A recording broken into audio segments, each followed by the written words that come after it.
இயேசு கிறிஸ்துவின் நாமத்தினாலே இந்த காலை வேளையிலே உங்களை அன்போடு கூட வாழ்த்துகிறேன்.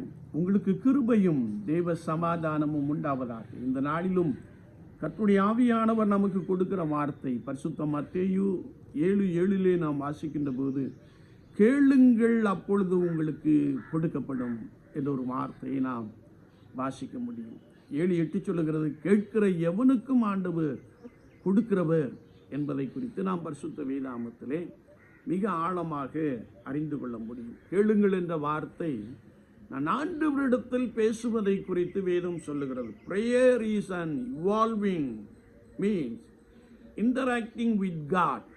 நான் ஆண்டவரோடு கூட பேசுகின்ற, ஆண்டவரிடத்தில் கேட்கின்ற ஒரு தன்மையை குறித்து நாம் பரிசுத்த வேதாகமத்திலே வாசிக்க முடியும். ஆதியாகமத்தின் புத்தகம் 32ஆம் அதிகாரம் 24ஆம் வார்த்தையிலே நாம் வாசிக்கின்ற பொழுது, யாக்கோபு பயந்து வாழ்ந்து கொண்டிருந்தான். தன்னுடைய சகோதரனுக்காக மிகவும் பயந்தான் என்று வேதம் சொல்லுகிறது. பயந்து வாழ்ந்து கொண்டிருந்த அந்த அனுபவத்திலே அவன் தன்னுடைய குடும்பத்தை எல்லாம் யாப்போக்கு ஆற்றிற்கு அக்கறைப்படுத்தின பின்பு பிந்தி தனித்திருந்தான் என்று வேதம் சொல்லுகிறது.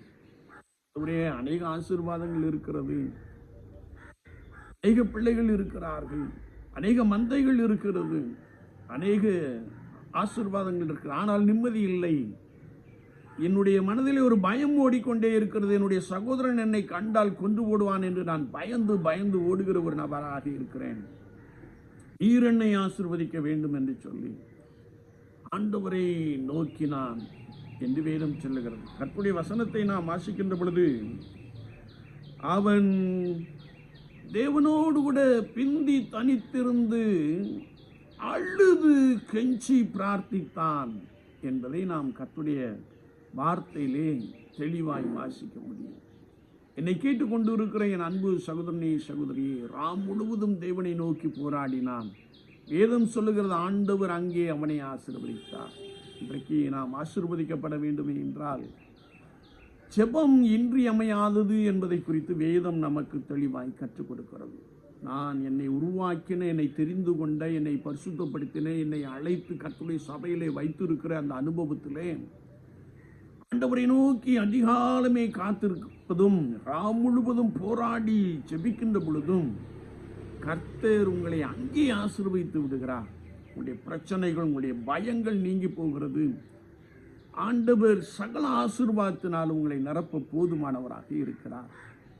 வேதம் சொல்லுகிறது, நான் தனி மனிதனாய் வந்தேன், ஆண்டவர் எனக்கு 2 பரிவாரங்களை கொடுத்தார் என்று சொல்லி கர்த்தருடைய நாமத்தை மகிமைப்படுத்துகிற ஒரு அனுபவத்தை நாம் வேதத்திலே வாசிக்க முடியும்.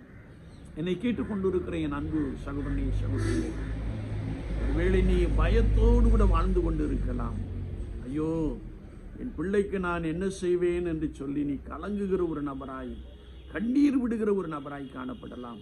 ஆனால் நீ கர்த்தரிடத்தில் கேட்கின்ற பொழுது, போராடி அவரோடு கூட தனித்திருந்து ஜெபிக்கின்ற பொழுது கர்த்தர் உன்னை பலமாய் ஆசீர்வதிக்கிறார். உன் சூழ்நிலை மாறும், உன் வேதனை நீங்கி போகும், உன் பயம் உன்னை விட்டு எடுவிட்டு போகும். கர்த்தர் உன்னோடு கூட உன்னை ஆசீர்வதிப்பார். வேதத்திலே நாம் வாசிக்கின்ற பொழுது 33ஆம் அதிகாரத்தை நாம் வாசிக்கின்ற பொழுது, ஏசா தூரத்திலே வருகிறதை யாக்கோபு காண்கிறார். ஒருவேளை அவர் பணிந்து குனிந்து தன்னுடைய சகோதரனுக்கு முன்பதாக தன்னை தாழ்த்தி கொள்கிற ஒரு அனுபவத்தை பார்க்கிறோம். பகையாய் ஓடிக்கொண்டிருந்த இருவரும் கழுத்தை கட்டி கொண்டு அழுதார்கள். அவர்கள் மீண்டும் அவர்களுடைய அன்பு உருவாகினதை குறித்து வேதத்திலே வாசிக்கிறோம். நீங்கள் ஜெபிக்கும் போது உங்கள் பயம் மாத்திரம் நீங்கி போவதில்லை, ஒரு புதிய உறவு, ஒரு புதிய அன்பு. ஒருவேளை உங்களை பகைக்கிறவர்கள் உங்களோடு கூட சமாதானம் ஆவார்கள் என்ற வார்த்தை நிறைவேறுகிற ஒரு அனுபவத்தை நீங்கள் காண முடியும். ஆண்டவர் அப்படிப்பட்ட கிருபைகளை நிறைவாய் வைத்திருக்கிறார். எனவே ஒவ்வொரு நாளும் நாம் அதிகாலமே ஆயத்தமாகி காத்திருப்போம். ராம் முழுவதும் தேவனோடு கூட போராடி ஜெபிப்போம். கேளுங்கள் அப்பொழுது உங்களுக்கு கொடுக்கப்படும் என்ற வார்த்தையின்படியே நீங்கள் கேட்கின்ற பொழுது ஆண்டவர் உங்களை சகல ஆசீர்வாதத்தினாலும் நன்மையினாலும் ஒரு பெரிய மகிழ்ச்சியினாலும் சந்தோஷத்தினாலும் உங்களை நிரப்புவாராக. ஆமீன், ஆமீன். நாம் ஜெபிப்போம். நேசிக்கிற நல்ல ஆண்டவரே, இந்த வேலைக்காக நாங்கள் உம்மை துதிக்கிறோம், ஸ்தோத்திரிக்கிறோம். ஆண்டவரே, பயம் நிறைந்த சூழ்நிலையிலே காணப்படுகிற ஜனங்களுக்காக உம்மை நோக்கி மன்றாடி ஜெபிக்கிறோம். உம்மிடத்திலே கேட்டு அநேக ஆசீர்வாதங்களை, நன்மைகளை சொந்தெடுத்துக் கொள்ள கர்த்தருடைய ஆவியானவர் உதவி செய்வீராக. கேட்கிற எவனுக்கும் நீர் கொடுக்கிறீர் என்று வேதம் சொல்லுகிறது. அப்படி கேட்கிறபடி ஜனங்களுக்கு நிறைவாய் கொடுத்து ஆசீர்வதிப்பீராக. இயேசு கிறிஸ்துவின் நாமத்தில் பிதாவே, ஆமீன், ஆமீன்.